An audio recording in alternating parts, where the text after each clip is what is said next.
बात बा पोरदार हमारा बता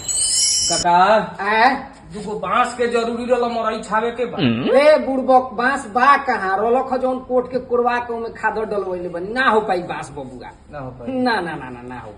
ठीक बा चलो तनी जा बाबा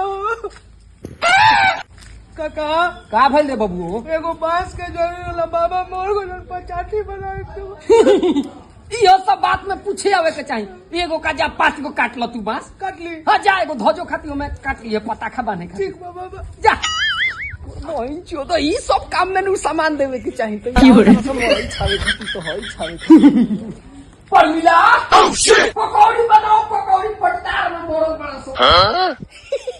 सरल से नीमन से मांगे नहीं तो एगो बांस ना देले हम 5 गो पेलो नी आओ